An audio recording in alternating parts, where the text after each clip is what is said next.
Good morning everyone. यहाँ से on करना है। Good morning.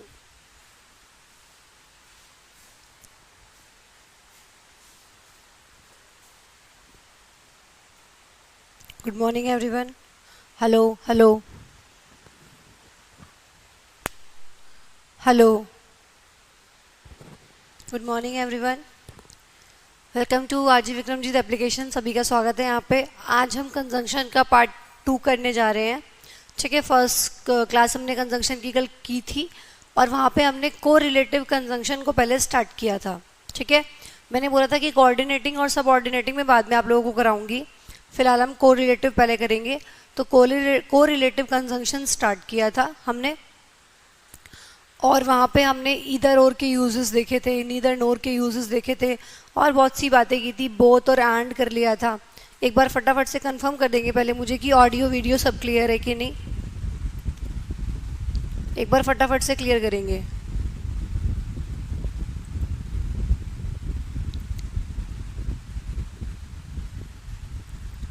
गुड मॉर्निंग भाई सभी को। गुड मॉर्निंग जितने भी स्टूडेंट्स अभी हैं यहाँ पे सभी को गुड मॉर्निंग।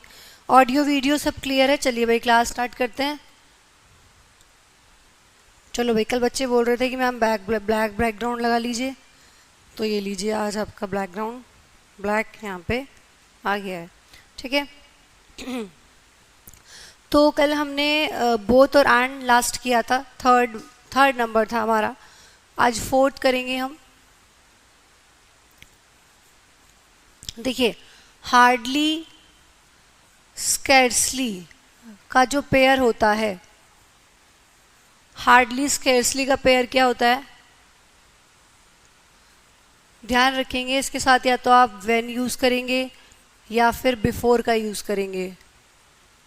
ठीक है, हार्डली स्कैर्सली के साथ आप व्हेन या बिफोर का यूज करते हैं। एरर कैसे मिलती है? देन लगा के मिलती है। ठीक है, जो चीज़ नहीं लगानी है वो मैं आपको यहाँ पे लिख के साइड में लिख के बता देती हूँ। देन लगा के एरर आ जाती है, वो आपको नहीं लगाना है। ठीक है, हार्डली स्कैर्सली के साथ आप लोगों को देन लगा के देते हैं, लेकिन आपको ध्यान रखना है कि देन नहीं आएगा। हार्डली स्कैर्सली के साथ किसका यूज़ किया जाता है? व्हेन का या बिफोर का यूज़ यहाँ पे किया जाता है। ठीक है, सिचुएशन के हिसाब से। अब हार्डली स्कैर्सली का मतलब क्या होता है? मुश्किल से। ठीक है, क्या मतलब होता है? मुश्किल से। अब एग्जाम्पल से आप लोगों को समझाऊंगी। देखिए, फॉर एग्जाम्पल मैंने कहा आई हैड हार्डली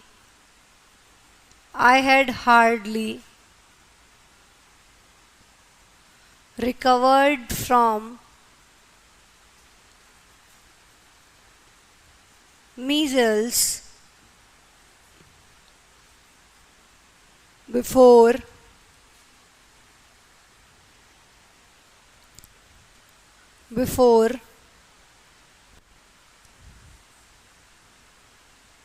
fever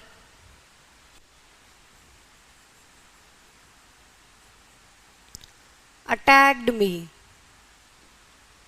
ठीक है, देखिए सेंटेंस आपके सामने लिखा हुआ है। मेरे साथ साथ कॉपी रखेंगे भाई, सभी स्टूडेंट साथ साथ कॉपी रखेंगे। ठीक है, साथ साथ जब मैं बोलूँगी कि अभी कॉपी नहीं करना है, समझने का है इसमें, तो वहाँ रुक जाना, बाकी साथ साथ कॉपी रखना। ठीक है, I had hardly recovered from measles before fever attacked me. कह रहा है कि मैं मुश्किल से ही, मीजल्स एक डिसीज़ होती है, बीमारी होती है, तो मुश्किल से ही मैंने मीजल्स से रिकवर किया था। उससे पहले कि मुझे क्या हो गया? बुखार हो गया। मतलब मुश्किल से तो मैंने मीजल्स से रिकवर किया था, उससे पहले बुखार और हो गया मुझे। तो यहाँ पे I had hardly recovered from measles before fever attacked me. कोई भी डिसीज़ आप यहाँ पे लगा सकते हैं। तो इस तरीके से आप लोगों को यूज़ करना है। सेंटेंस बिल्कुल सही है, कोई भी गलती इसमें नहीं है। अब यहाँ से एक दूसरी तरीके से जो एरर बना के देता है वो, हालांकि वो इन्वर्जन का पार्ट है। देखो, मैं आपको एक चीज़ और बताना चाहती हूँ। पहले मैं सेंटेंस लिखूंगी, उसके बाद बताऊंगी। ठीक है, अब देखो मैंने यहाँ पे लिख दिया हार्डली आई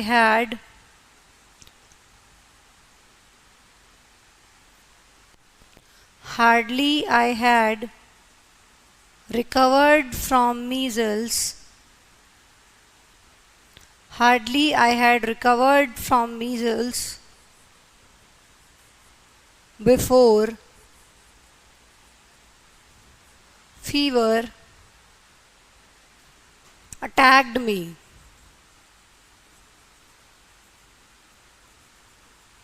ठीक है, ये मैंने लिख दिया।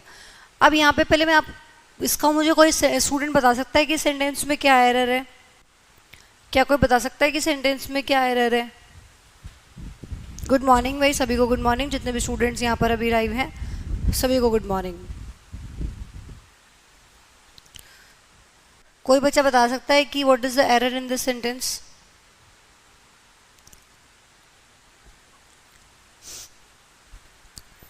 एक स्टूडेंट बोल रहा है कि मैम सही लिखा हुआ है, एक बोल रहा है कि मैम गलत है, एक बोल रहा है कि मैम हैड पहले आएगा।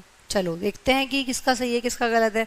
देखिए हार्डली क्या है, आप लोगों का एडवर्ब है। मैं हार्डली की अगर बात करूं तो ये आप लोगों का क्या हुआ? एडवर्ब हुआ। ठीक है, एडवर्ब है ये। तो मैंने आप लोगों को पीछे की क्लासेस में, हालांकि इन्वर्जन आपका भी हुआ नहीं है क्योंकि उसको इतना जल्दी इंट्रोड्यूस नहीं कराया जाता, करा दूंगी मैं उसको भी, पढ़ाएंगे उसको भी। पर इन्वर्जन के बारे में बीच बीच में मैंने आपसे चर्चा की है ना। इन्वर्जन का सब्जेक्ट वर्ब एग्रीमेंट के भी एग्जांपल्स जब कराए थे, लास्ट में क्लास ली थी, उसमें भी इन्वर्जन के बारे में मैंने आप लोगों को बताया था। तो इन्वर्जन का मतलब होता है जब आपके सेंटेंस की स्टार्टिंग एडवर्ब से हो, जब आपके सेंटेंस की स्टार्टिंग एडवर्ब से हो तो उसमें आप इन्वर्जन अप्लाई करते हैं। और इन्वर्जन का मतलब क्या होता है? वर्ब को सब्जेक्ट से पहले रख देना। ठीक है, जनरली क्या होता है, सब्जेक्ट के बाद वर्ब आती है ना। जनरली आप क्या करते हैं भाई, पहले सब्जेक्ट लगाते हैं फिर वर्ब लगाते हैं। लेकिन इन्वर्जन में उल्टा करना है, वर्ब को पहले सब्जेक्ट को बाद में रख देते हैं, तो ये आपका इन्वर्जन हो जाता है, इसको इन्वर्जन बोलते हैं। तो यहाँ पे जब भी आपके सेंटेंस की स्टार्टिंग एडवर्ब से होती है उसमें हम इन्वर्जन लगाते हैं। तो हार्डली क्या है? एडवर्ब है। तो यहाँ पे जो सेंटेंस की स्टार्टिंग है वो किससे है? एक एडवर्ब से है, तो इसमें आपको इन्वर्जन अप्लाई करना पड़ेगा। और इन्वर्जन भी दो तरह के होते हैं, पार्शियल इन्वर्जन, कंप्लीट इन्वर्जन। कहाँ पार्शियल इन्वर्जन अप्लाई करते हैं, कहाँ कंप्लीट करते हैं, वो हम इन्वर्जन चैप्टर में पढ़ेंगे। ठीक है, तो यहाँ पे फिलहाल इन्वर्जन अप्लाई करना है। तो हेल्पिंग वर्ब को आप ये बाहर लेके आओगे तो ये सेंटेंस ऐसे बनेगा, हार्डली हैड आई। हैड पहले लगाओगे, आई को बाद में लगाओगे, पहले हेल्पिंग वर्ब लगाओगे, उसके बाद सब्जेक्ट लगाओगे। ठीक है, तो जब भी हार्डली स्केर्सली से आपके सेंटेंस की स्टार्टिंग हो तो आपको ये होता है पार्शियल इन्वर्जन, जिसमें सिर्फ हम खाली हेल्पिंग वर्ब को बाहर लेके आते हैं। देखो मेन वर्ब को तो बाहर नहीं लेके आई ना, मैं सिर्फ हेल्पिंग वर्ब को बाहर लेके आई हूँ, तो उसको पार्शियल इन्वर्जन बोलते हैं। मतलब आधा काम हुआ है तो पार्शियल हो गया। ठीक है, तो hardly had I recovered from measles, इस तरीके से सेंटेंस को आपको बनाना पड़ेगा। ठीक है भाई, इतनी बात समझ आई? इस तरीके से आप लोग सेंटेंस को बनाएंगे, हार्डली हैड आई रिकवर्ड। अब यहाँ पे देखो मैं आपको एक चीज़ बताना चाहती थी कि मैंने आप लोगों को बताया था कि बहुत सारे बच्चे क्या होते हैं। देखो फॉर एग्जांपल यहाँ मैं ऐसे अभी और भी एग्जांपल लिख सकती हूँ, हार्डली से रिलेटेड, स्कार्सली से रिलेटेड। अब फॉर एग्जांपल मैंने आप लोगों को ये पढ़ा दिया, ठीक है, मैंने आपको ये एग्जांपल लिख के समझा दिया, और ये वाला एग्जांपल मैंने नहीं लिखा, मैंने ये बता दिया कि हार्डली स्केर्सली के साथ आपका व्हेन और बिफोर का यूज़ किया जाता है। ठीक है, और ये वाला नेक्स्ट वाला एग्जांपल मैंने नहीं लिखा, इन्वर्जन वाला पॉइंट मैंने आपको नहीं बताया। ठीक है, तो इसका मतलब ये नहीं है कि मैंने इस पॉइंट को छोड़ दिया है, बात को समझने की कोशिश करना। इसका मतलब ये नहीं है कि मैंने इस पॉइंट को स्किप कर दिया और मैंने इन्वर्जन वाला पॉइंट आपको नहीं बताया। ये अगर यहाँ नहीं बताया गया, फॉर एग्जाम्पल मैं ना बताती, तो अगर ये यहाँ नहीं बताया गया तो 101% इन्वर्जन चैप्टर में आएगा। ठीक है, तो इतने ज़्यादा इम्पेशेंट आप कभी मत होइएगा कि ये सोच के कि मैम अच्छा वो तो मैम ने पढ़ाया ही नहीं टेंस में, वो तो मैम ने पढ़ाया ही नहीं प्रोनाउन में, वो तो मैम ने पढ़ाया ही नहीं नाउन में। जितने चैप्टर्स मैंने आप लोगों को अभी तक कराए हैं और उन चैप्टर्स में जो जो चीज़ें पढ़ाने की थी और जो एग्ज़ाम में पूछी जाती हैं वो सब मैंने आप लोगों को कराई हैं। और मैंने आपको बोला भी था कि आप लोग जब प्रैक्टिस करेंगे तो आप लोगों को बहुत ही कम चीज़ें ऐसी मिलेंगी कि जो मैंने ना पढ़ाई हो, और वो भी जो मिलेंगी वो भी सब वो होंगी कि कहीं ना कहीं आपको और नज़र आ जाएंगी चैप्टर्स में, या फिर एग्जांपल्स में जैसे मैं करा देती हूँ। कई बार कॉन्सेप्ट में नहीं आया तो बाद में जब हम प्रैक्टिस शीट लगाते हैं तो बहुत सारी चीज़ें उसमें देखने के लिए मिलती हैं आप लोगों को। तो एक तो पूरी क्लास कीजिए, सिर्फ ये नहीं कि क्लास तो कर ली, जब जिस दिन मैं क्लास प्रैक्टिस कराती हूँ वो वाली क्लास अटेंड नहीं की, क्योंकि उसमें बहुत सारी चीज़ें अलग सीखने को मिलती हैं जो कई कॉन्सेप्ट्स में नहीं आती हैं।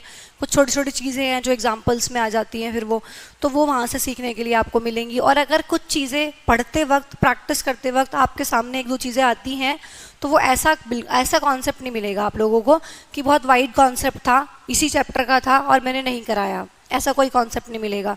हाँ, अगर कुछ छोटी मोटी चीज़ें मिलती हैं तो वो इसीलिए मिल सकती है कि वो कहीं और आ जाएंगी चलते फिरते। अब जैसे मैं अगर यहाँ पे इसको ना लिखती तो कोई बात नहीं, इन्वर्जन में आता। जब मैं आपको पढ़ाती कि भाई हार्डली स्कार्सली से स्टार्टिंग होगी तो इन्वर्जन अप्लाई कर देना, पार्शियल इन्वर्जन में पूरा आएगा, देखना दोबारा भी लिखूंगी मैं सेंटेंस को वहाँ पे। तो कोई चीज़ छोड़ी नहीं जाती है, वो अगर इस तरह की सिचुएशन बनती है तो समझ लीजिए मैम कहीं ना कहीं करा देंगे। जब सिलेबस कंप्लीट हो जाएगा तो उसके बाद हम बात करेंगे इस चीज़ के बारे में। तो मैं इसी यहाँ से आपको यही समझाना चाह रही थी कि मैं अपनी तरफ से 100% देने की कोशिश करती हूँ, इसीलिए आप लोगों को एक एक चीज़ लिख के समझा रही हूँ ताकि आप लोगों को मेरे साथ साथ समझ आए और फील भी आप ऐसा करो कि बिल्कुल ऑफलाइन वाली क्लास में बैठे हुए हैं। ठीक है। और फिर भी आप लोगों के लिए ग्रुप बना रखा है, कोई भी दिक्कत आपको समझ नहीं आ रहा, कुछ भी चीज़ समझ नहीं आ रही है, ये वाला कॉन्सेप्ट समझ नहीं आया या कुछ भी समझ नहीं आया तो आप उस ग्रुप में पूछ सकते हैं। ठीक है, ओके। गुड मॉर्निंग भाई सभी को, गुड मॉर्निंग। शिवम कह रहे हैं कि ma'am good morning. Good morning भाई सभी को, गुड मॉर्निंग। जितने भी स्टूडेंट्स यहाँ पर हैं सभी को गुड मॉर्निंग। चलिए भाई नेक्स्ट देखते हैं। नो सूनर, और ये जनरली सभी बच्चों ने याद भी किया होता है क्योंकि बहुत बहुत बहुत बार एसएससी को रिपीट कर चुकी है। जब भी एसएससी का कोई भी एग्ज़ाम होता है तो ऐसा मुश्किल ही होता है कि ये वाला कॉन्सेप्ट आपका ना आए, किसी ना किसी शिफ्ट में पूछा ज़रूर जाता है। ठीक है, तो बहुत ज़्यादा एसएससी को रिपीट करती है। नो सूनर के साथ जो यूज़ किया जाता है वो क्या होता है, देन। और देन भी कौन से वाला, THAN वाला देन। यहाँ भी वो क्या करता है, नो सूनर के साथ या तो कुछ और लगा के दे देता है, व्हेन लगा के दे देता है, वो गलत होगा। या फिर वो क्या करता है, बच्चों ने याद कर लिया कि नो सूनर के साथ देन आएगा, लेकिन बच्चे ये याद करना भूल जाते हैं कि कौन सा देन आएगा। तो अगर ये वाला देन भी आपको लगा मिलता है तो ये भी नहीं होगा, सिर्फ और सिर्फ ये वाला देन नो सूनर के साथ आप लोगों को लगाना है। ठीक है ना, ये चीज़ आप लोगों को ध्यान रखनी है। अब यहाँ पे पहले 3 फॉर्मेट बनते हैं नो सूनर को लेके, वो मैं आप लोगों को समझा देती हूँ। जिसमें से पहला कॉन्सेप्ट है, इस तरह का कॉन्सेप्ट आपको कुछ मिल सकता है, no sooner plus past perfect, साथ साथ कॉपी रखेंगे भाई, साथ साथ कॉपी प्लस देन। अभी समझाऊंगी इसको, लेके घबराना मत, मैं सब याद करा दूंगी, ये भी चुटकियों में याद हो जाएगी चीज़ें। पास्ट इंडेफिनिट पहला कॉन्सेप्ट ये बनता है, लिखते जाओ बस। ठीक है, साथ साथ कॉपी रखना। No sooner plus past indefinite plus then plus past indefinite. एक कॉन्सेप्ट यहाँ से बनता है आपके पास, no sooner plus present indefinite plus then plus present indefinite.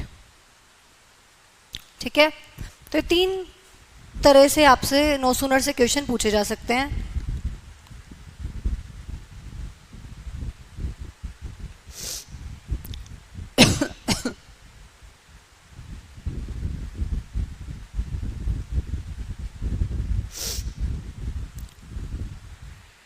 ठीक है, अब देखिए इसको ना लिख लिया आपने। अब देखिए यहाँ पे आपको इस तरीके से आप इस चीज़ को ध्यान रख सकते हैं।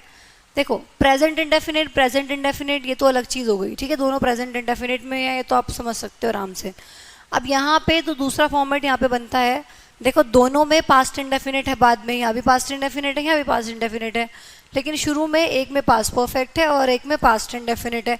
इसका मतलब ये है कि चाहे यहाँ पे पास्ट परफेक्ट हो नो सूनर के बाद, चाहे यहाँ पे पास्ट इंडेफिनिट हो, दोनों यहाँ पे हो सकते हैं। पास्ट परफेक्ट भी हो सकता है, पास्ट इंडेफिनिट भी हो सकता है, दोनों हो सकते हैं। ठीक है, लेकिन जो बाद वाला पोर्शन है ये वाला आपका पास्ट इंडेफिनिट में ही होगा। ठीक है, यहाँ पे दोनों ऑप्शन हैं आपके पास, पास्ट परफेक्ट भी हो सकता है, पास्ट इंडेफिनिट भी हो सकता है, लेकिन ये आपका पास्ट इंडेफिनिट ही रहेगा। ठीक है, और एक दूसरा प्रेजेंट इंडेफिनिट। बस इतना आपको ध्यान रखना था। आइए एग्जाम्पल्स की हेल्प से समझते हैं। फॉर एग्जाम्पल मैंने बोला नो सूनर। अब ये नो सूनर क्या है, ये भी एडवर्ब है। तो जब भी मैंने आपको बताया कि एडवर्ब से स्टार्टिंग होगी तो इन्वर्जन अप्लाई करना है। ये देखते हैं कैसे यहाँ से एरर बन सकती है। और ठीक है, no sooner he reached office,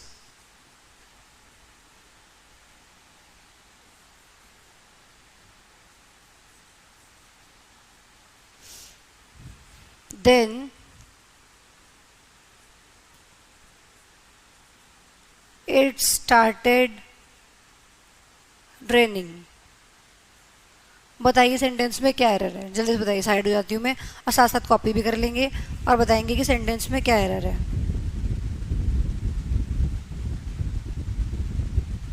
बताइए भाई जल्दी से।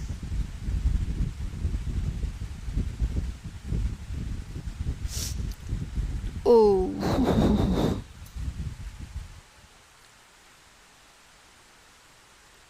बताइए फटाफट से, सेंटेंस में क्या है? No sooner he reached office then it started raining.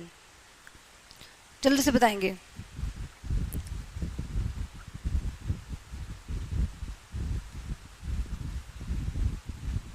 Very nice. तो यहाँ से स्टूडेंट का मैसेज आ रहे हैं कि मैम यहाँ पे एक तो ये हो गया कि ये देन जो लिखा हुआ है, अभी आपने बताया था कि ये वाला देन नहीं लगाना है। कौन सा देन लगाना है? THAN वाला देन यहाँ पे लगाना है।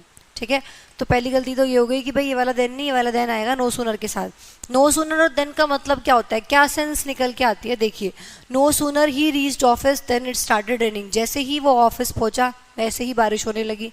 ठीक है, जैसे ही ज्यों ही त्यों ही। ठीक है, ज्यों ही वो ऑफिस पहुंचा त्यों ही बारिश होने लगी। ठीक है, जैसे ही वो ऑफिस पहुंचा वैसे एकदम बारिश होने लग गई। तो no sooner he reached office then it started raining. ठीक है, एक स्टूडेंट बोल रहे हैं, देखिए अब बच्चा कह रहा है कि नो सूनर रीच्ड ही ऑफिस होगा। ठीक है, मतलब मैंने बताया ना, देखो देखो ये गलतियां होती हैं छोटी छोटी। देखो अब मैंने आप लोगों को बताया कि जब सेंटेंस की स्टार्टिंग एडवर्ब से होगी तो इन्वर्जन अप्लाई करना है, लेकिन बहुत ज़्यादा डीप में इसको इन्वर्जन नहीं पढ़ेंगे। ध्यान रखना है यहाँ पे इन्वर्जन तो अप्लाई करना है, लेकिन पार्शियल इन्वर्जन, मतलब सिर्फ हेल्पिंग वर्ब पहले आएगी सब्जेक्ट के, मेन वर्ब को नहीं लेके आओगे।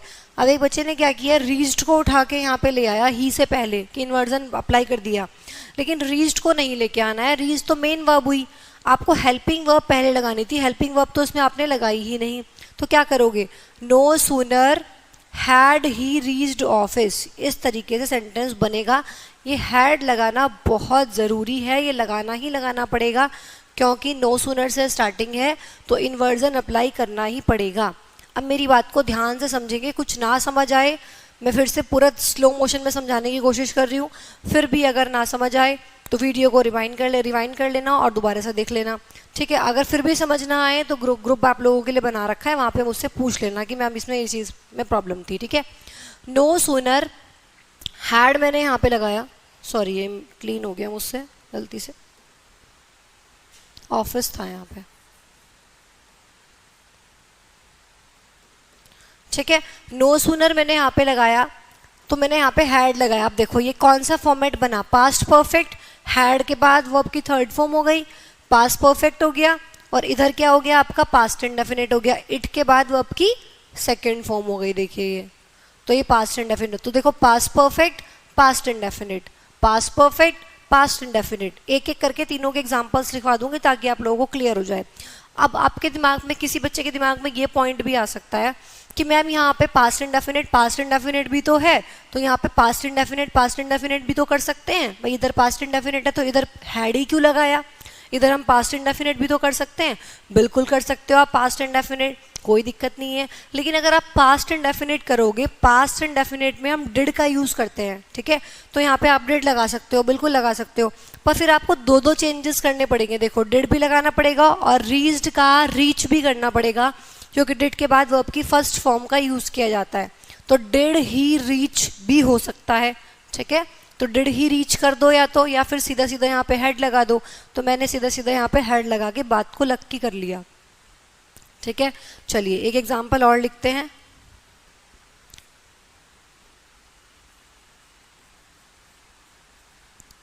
नो सूनर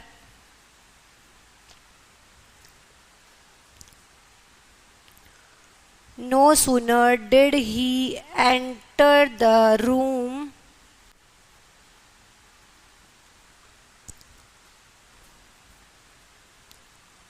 then the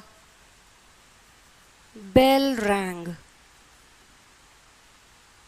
ठीक, चलो बताओ फटाफट से कि सेंटेंस में क्या कोई एरर है, बताइए भाई जल्दी से, साथ साथ कॉपी कर लेंगे। और बताइए, is there any error in the sentence? Tell मी।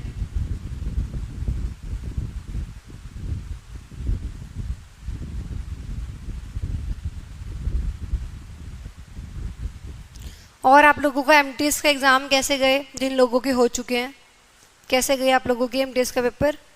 सभी स्टूडेंट्स बताएंगे एक बार, यहाँ नहीं तो फिर उसमें बताएंगे, ग्रुप में बताएंगे कि कैसे गया।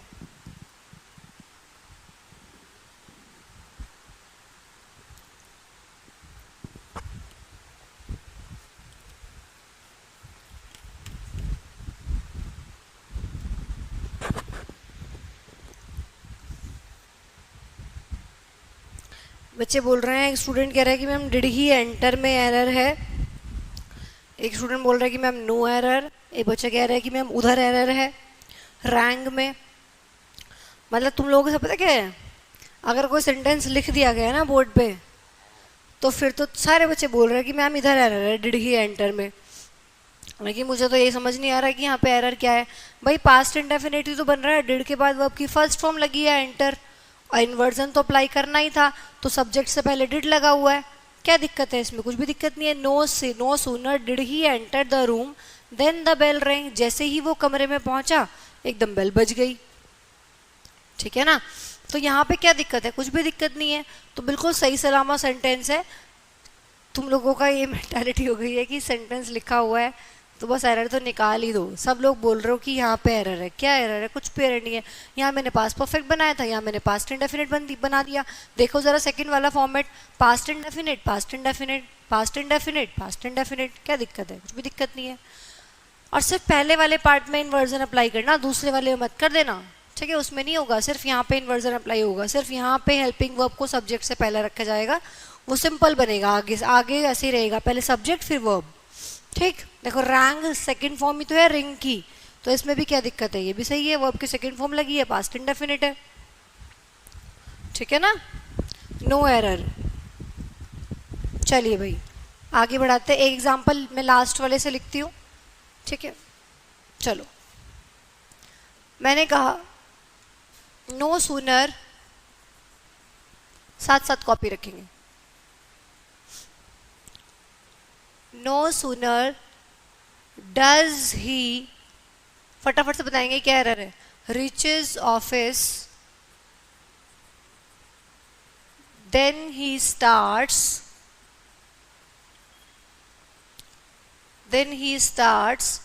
वर्किंग। नो सूनर बताएंगे, फटाफट से कॉपी करेंगे, जल्दी से बताएंगे कि सेंटेंस में क्या एरर है, फट से।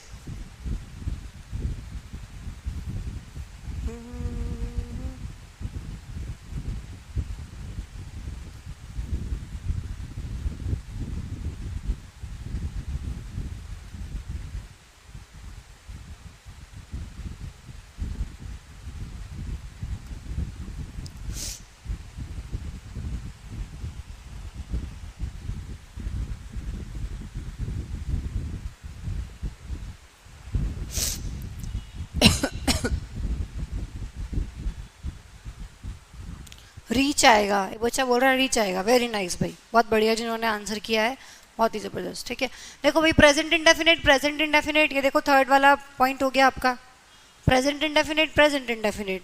ठीक, तो यहाँ पे नो सूनर, ये इधर प्रेजेंट इंडेफिनिट है, डू डज का प्रेजेंट इंडेफिनिट भी यूज करते हो, उधर भी प्रेजेंट इंडेफिनिट है, और इन्वर्जन अप्लाई कर रखा है, डज को पहले ले रखा है। लेकिन आपको पता होना चाहिए कि डू डज के बाद वर्ब की फर्स्ट फॉर्म आती है, बेस फॉर्म लगाओगे तो रिचेज नहीं आएगा। यहाँ पे डज ऑलरेडी लगा दिया तो फिर रिचेज नहीं आएगा, खाली रीच आएगा। तो यहाँ से ई एस को हटा दोगे और रीच रह जाएगा खाली। ठीक है, तो no sooner does he reach office then he starts working, जैसे ही वो ऑफिस पहुंचता है अपना काम शुरू कर देता है। ठीक है, पहुंचते ही वो अपना काम करने लग जाता है। ये इसका सेंटेंस का मीनिंग हो गया। ठीक है भाई, चलो नेक्स्ट देखते हैं। फिफ्थ सिक्स्थ,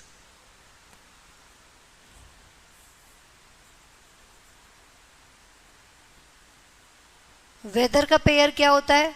और, ठीक है। एल्स लगा मिल सकता है इसकी जगह आपको, एंड लगा मिल सकता है इसकी जगह आपको एरर में, बट लगा के दे सकता है वो, लेकिन कुछ भी आलतू फालतू की चीज़ें नहीं लगानी है, सिर्फ क्या लगेगा, और लगेगा। वेदर का पेयर क्या होता है, और होता है। दो सेंटेंस को ज्वाइन करने के काम आता है ये, जैसे इधर और हो गया, ऐसे वेदर और। डाउटफुल सेंटेंस जो होते हैं, कंडीशन जिसमें होती है, उसके लिए हम इसका यूज़ करते हैं, ठीक है। फॉर एग्जाम्पल, अब एग्जाम्पल से आपको समझ आ जाएगा। मैंने बोला आई do not know that whether he will pass the examination, whether he will, साथ साथ कॉपी रखेंगे भाई, ठीक है, साथ साथ कॉपी रखना। whether he will pass the examination with flying colors else not, साथ साथ कॉपी।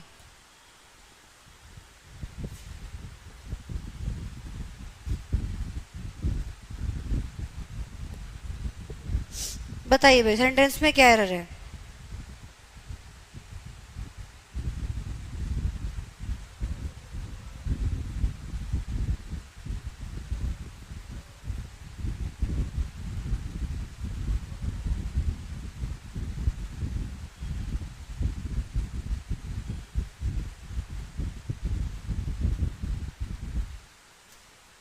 बताएंगे फटाफट से सेंटेंस में क्या एरर है? Very nice.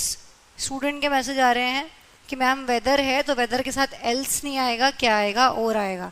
वो कह रहा है कि मैं नहीं जानता, मुझे नहीं पता कि वो अच्छे, he will pass the examination with flying colours, मतलब अच्छे नंबरों से, ठीक है। फ्लाइंग कलर्स मतलब अच्छे मार्क्स से, कि वो अच्छे मार्क्स से एग्जामिनेशन को पास करेगा कि नहीं, मैं नहीं जानता इस बारे में कि वो करेगा या नहीं, ये कह रहा है, ठीक है। तो यहाँ पे एक तो ये हो गया कि वेदर की जगह, वेदर के साथ आप और यूज़ करोगे तो एल्स को हटा के और आ जाएगा। एक गलती सेंटेंस में और भी है जो आप लोगों को ध्यान रखनी है। ध्यान रखना, जो WH फैमिली वर्ड्स होते हैं, व्हाट हो गया, हु हो गया, व्हेन हो गया, वेदर हो गया, इनसे पहले आप दैट का यूज़ नहीं करते हैं। WH फैमिली से पहले आप दैट का यूज़ नहीं करते हैं, इसलिए I do not know, whether से पहले दैट ये नहीं आएगा। सिर्फ ऐसे लिखोगे, I do not know whether he will pass the examination with flying colors or not। ये छोटी छोटी चीज़ें आप लोगों के एग्जाम्पल में आती रहेंगी, ठीक है। इन सबको भी आपको माइंड में रखना है।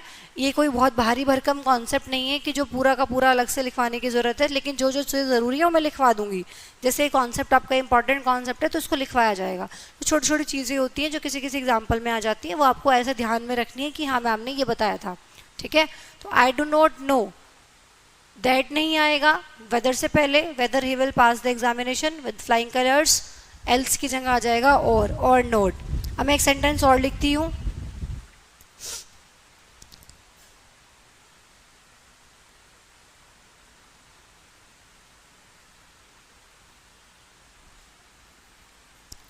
ही आस्क्ड मी,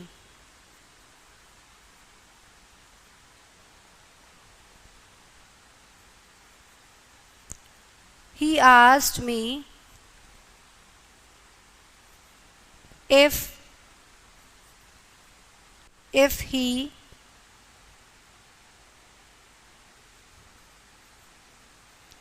solved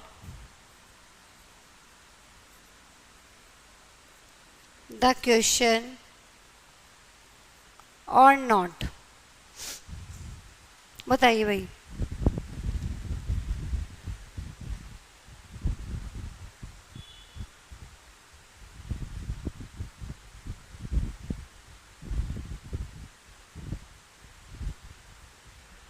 एक बच्चा बोल रहा है मैम एल्स समझ नहीं आया। एल्स तो हटाना है ना, एल्स की जगह और आएगा। वेदर है ना देखो सेंटेंस में, तो वेदर का पेयर और होता है। तो वो कह रहा है कि मैं नहीं जानता कि वो एग्जामिनेशन को पास करेगा या नहीं, तो वेदर के साथ आप और यूज़ करेंगे। डाउटफुल सेंटेंस जहाँ पे हो, कंडीशन जहाँ पे हो, वहाँ पे हम वेदर और का यूज़ करते हैं, ठीक है। तो सेंटेंस कैसा है, डाउटफुल है कि पता नहीं करेगा या नहीं करेगा, तो वेदर का पेयर क्या होगा, और होगा। ये था बस यहाँ पे। और बताइए क्या क्या दिक्कत है?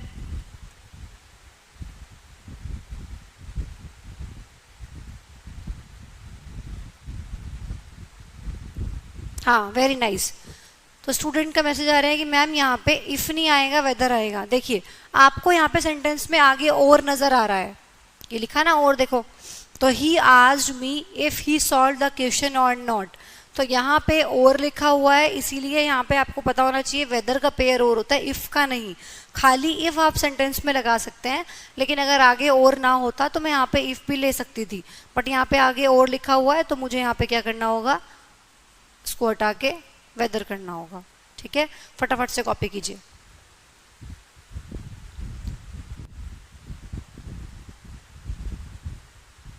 अच्छा, एक स्टूडेंट बोल रहा है कि मैम एल्स समझ नहीं आता। एल्स को भी कराएंगे, टेंशन मत लो आप, एल्स भी आएगा, अभी आगे आएगा, एडवर्ब में सब आ जाएगा। ठीक है, टेंशन मत लिया करो तुम लोग यार इतनी, सब कराया जाएगा तुम्हें, तुम मेरे पास आए हो, छुड़वाया कुछ नहीं जाएगा इसलिए आप लोगों को।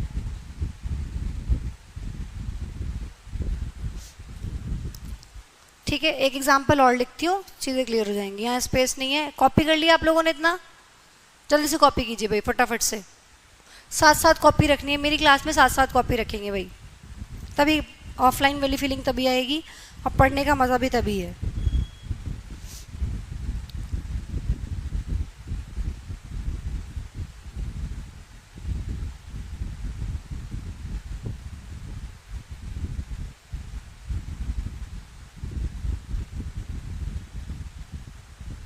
हो गया, चलिए।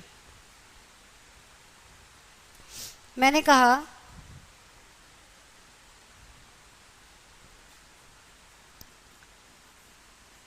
I have to go.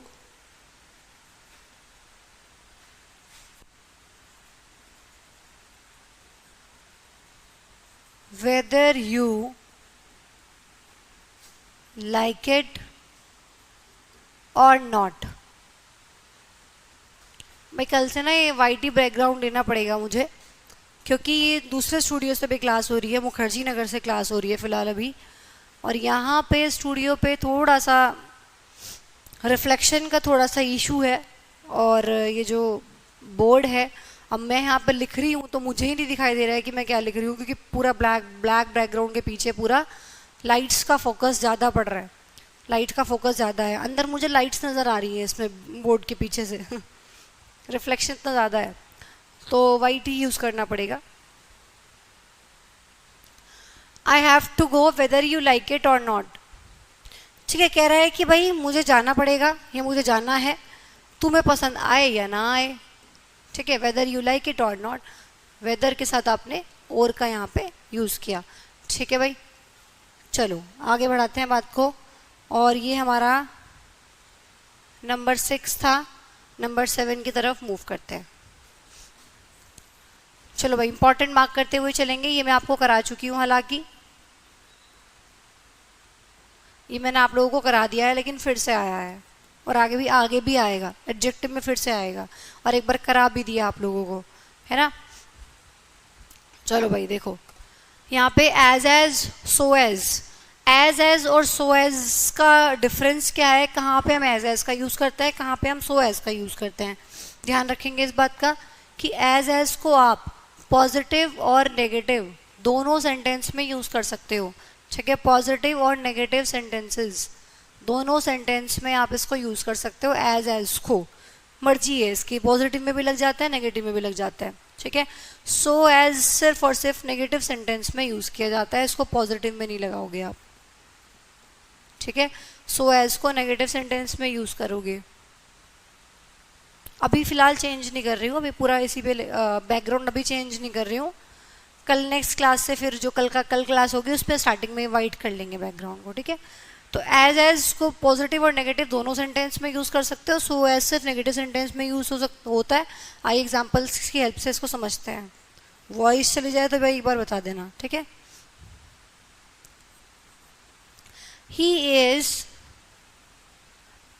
As good as मी।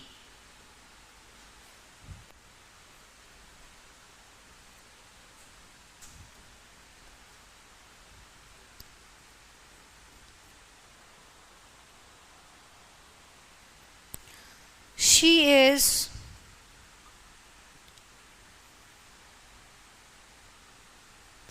ओहो, she is not as intelligent, she is not as intelligent as her father.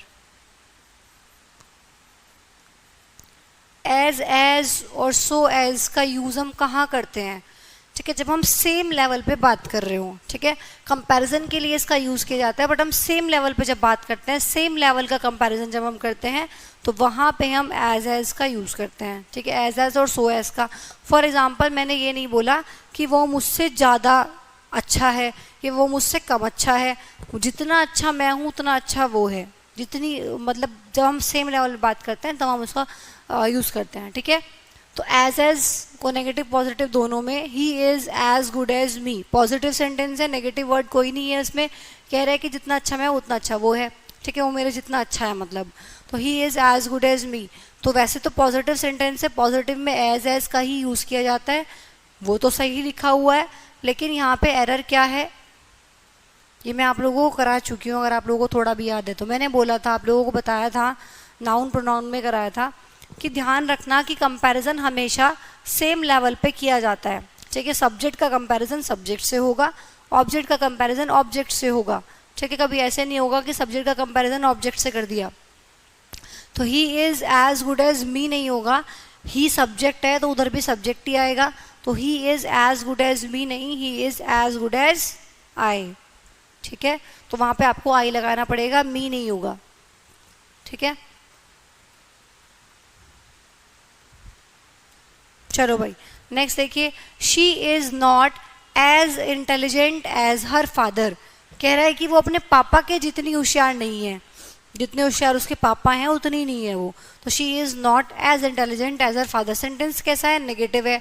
अब देखो, नेगेटिव के लिए आपके पास दोनों ऑप्शंस खुले हैं, चाहे तो आप ये लगा लो चाहे आप ये लगा लो, क्योंकि एज को दोनों में यूज कर लेते हैं और सो एज तो नेगेटिव में होता ही यूज है।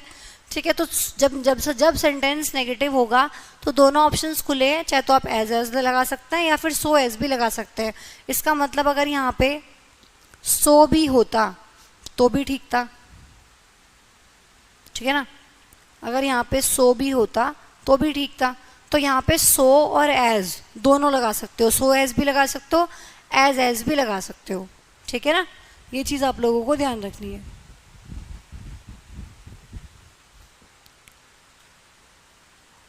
कॉपी कीजिए भाई फटाफट से।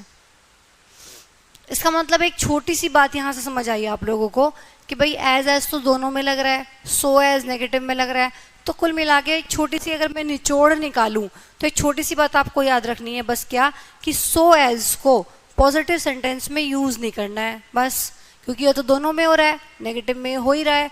तो बस यहाँ से ये बात ध्यान रखनी है कि सो एज को पॉजिटिव सेंटेंस में यूज नहीं करते बस, बाकी तो कहीं कुछ भी लगा लो, सारी बात सही हो जाएंगी। ठीक है ना, कंक्लूजन क्या निकला उस पर वो हमें देखना है।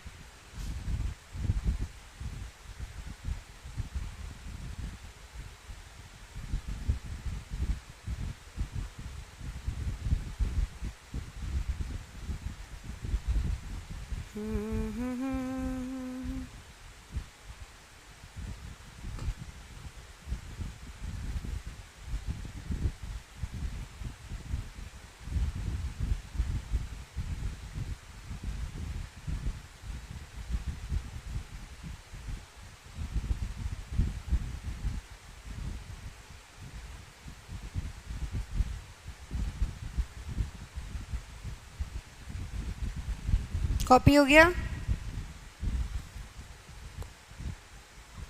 ठीक है भाई, नोट कर लिया आप लोगों ने, नोट डाउन। चलिए आगे बढ़ते हैं। 7 हो गया ना, 8 नंबर।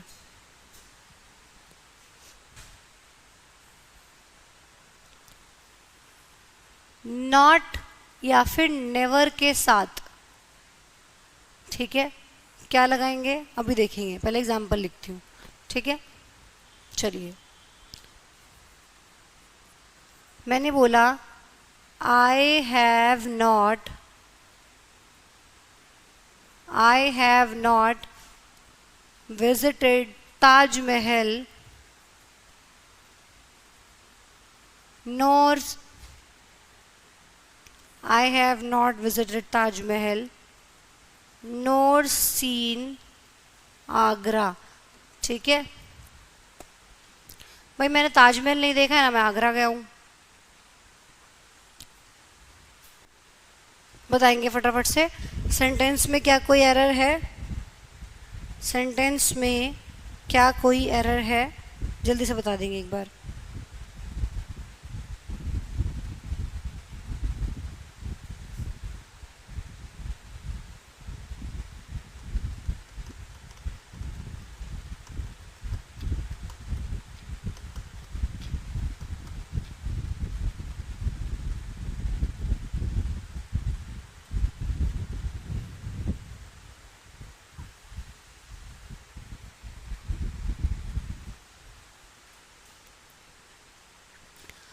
क्या एरर है? नोर में एरर है। स्टूडेंट बोल रहे हैं नोर में एरर है। हाँ तुम लोगों को पता है पेड़ तो वहीं बनेगा, एरर तो वहीं जाएगी। तुम बड़े चालू हो वैसे। तो नोर में एरर है, कह रहे नोर में एरर है क्योंकि पेड़ तो वहीं बनना है। भाई देखो नॉट और नेवर, कल भी ये चीज़ मैंने आप लोगों को कराई थी अगर आपको याद हो, जब नीदर नोर कराया था ना, ठीक है नीदर नोर कराया था, इधर और कराया था, वहाँ पे बताया था कि भाई नीदर के साथ नोर लगता है, बस उसी का पेयर है वो एक, नीदर के साथ नोर लगता है। लेकिन अगर वहीं पे आपको नॉट इधर लिखा मिल जाए तो फिर उसके साथ नोर मत लगा देना, उसके साथ और लगेगा, ये मैंने आपको कल बताया था। ठीक है अब ऐसे ही यहाँ पे है कि भाई अगर आपको नॉट नज़र आ गया, नेवर नज़र आ गया, तो ये ऑलरेडी नेगेटिव सेंटेंस है, तो दोबारा इनके साथ नेगेटिव वर्ड्स हैं तो दोबारा इनके साथ आपको नोर नहीं लगाना है। ठीक है तो नॉट और नेवर के साथ नोर नहीं क्या आएगा, और का पेयर। ठीक है नॉट और नेवर के साथ आप और लगाओगे ना कि नोर, ध्यान रखना इस चीज़ का। तो I have not visited Taj Mahal और सीन आगरा, तो यहाँ पे नोर नहीं आएगा, यहाँ पे क्या आएगा, और आएगा। I have not visited Taj Mahal और सीन आगरा। ठीक है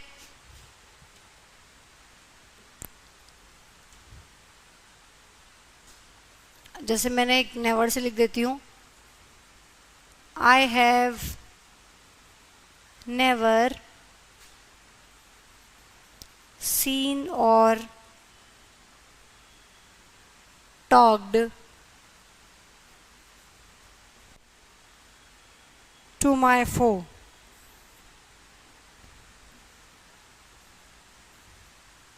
फो क्या होता है, दुश्मन को बोलते हैं, शत्रु को बोलते हैं, एनिमी को बोलते हैं। ठीक है शत्रु को, एनिमी।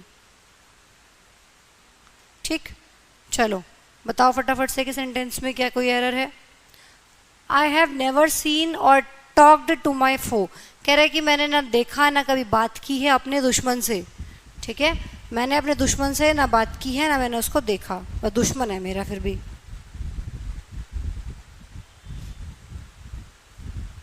ठीक है सही लिखा हुआ है, क्या दिक्कत है इसमें, कोई भी दिक्कत नहीं है। देखो नेवर के साथ आपने और का यूज़ किया, नोर नहीं लगाना था, बस ये चीज़ आप लोगों को ध्यान रखनी थी, नेवर के साथ और आएगा। तो सेंटेंस में कोई भी दिक्कत नहीं है, बिल्कुल सही सलामत सेंटेंस है।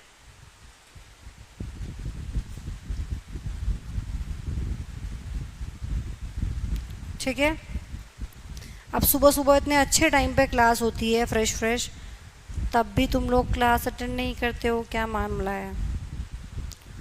क्लास अटेंड किया करो भाई, डेली क्लास अटेंड करनी है आप लोगों को, लाइव क्लास अटेंड किया करो, कोशिश ये करो। इतने सारे बच्चों ने एडमिशन लिया लेकिन क्लासेस आप लोग अटेंड नहीं कर रहे हो, बहुत सारे बच्चों ने ग्रुप नहीं ज्वाइन किया अभी तक। मतलब इतने एक्स्ट्रा पैसे आ रहे हैं कि माँ बाप इतने पैसे दे रहे हैं कि क्लास तो ज्वाइन कर ली, मतलब बैच परचेज कर लिया, लेकिन क्लास ही नहीं देख रहे हो। अब तक तुम्हें यही नहीं पता, मतलब मैं देख रही हूँ कि एडमिशन तो सारे बच्चों के हुए हैं, लेकिन मैंने हर एक बहुत सारी क्लासेस में बताया है कि भाई ये ग्रुप ज्वाइन कर लेना, ये ग्रुप ज्वाइन कर लेना। व्हाट्सएप का ग्रुप है, इसमें इन्फॉर्मेशन मिलती रहती है आपको क्लास से रिलेटेड, कुछ भी होता है तो बहुत सारे बच्चों ने ग्रुप ही ज्वाइन नहीं किया है। मैं सोच के हैरान हूँ, मतलब तुम लोगों ने एक बैच परचेज कर लिया, एक अमाउंट पे किया है, तुम क्लासेस ही नहीं देख रहे हो। इसका मतलब क्लासेस देखते अगर तुम तो ज़रूर तुम्हें पता लगता कि मैम ने ग्रुप ज्वाइन करने के लिए बोला है। इसका मतलब तुम क्लास ही नहीं देख रहे हो। अब मतलब मैं सुन के हैरान हूँ कि बच्चे क्या सोच के ही परचेज़ कर रहे हैं बैच, जब उनको पढ़ना ही नहीं है तो फिर क्लास ही नहीं देख रहे हो तो परचेज़ ही क्यों कर रहे हो भाई, क्यों बर्बाद कर रहे हो माँ बाप का पैसा, है ना। तो पढ़ाई पे ध्यान लगाओ, एग्ज़ाम क्रैक करना है आप लोगों को, कुछ भी सोच के कैसे भी करके एग्ज़ाम क्रैक करना है। और तभी पढ़ने का फ़ायदा भी है मुझसे कि कुछ पढ़ो, अच्छे से पढ़ो और फिर एग्ज़ाम क्रैक करो और जाके बताओ अपने मम्मी पापा को कि हाँ मैंने ये एग्ज़ाम क्रैक किया है। उनको ये खुशखबरी दो ताकि उनको भी अच्छा लगे। ठीक है, तो फिर आज के लिए इतना ही। और कल वाली पीडीएफ भी आपको शायद अभी तक नहीं मिली है, मैं अभी दोनों एक साथ अपलोड करवा देती हूँ। ठीक है, हालांकि मुझे पता नहीं मिल नहीं रही है, कल वाली पीडीएफ इसी में थी वो, लेकिन मिस हो गई है। अब देखना पड़ेगा एक बार, तो बड़ी दिक्कत हो जाएगी। ठीक है, चलिए फिर मैं आपको मिलते हैं नेक्स्ट क्लास में। कंजंक्शन का थर्ड पार्ट करेंगे। आज के लिए इतना ही। Thank you so much, bye bye.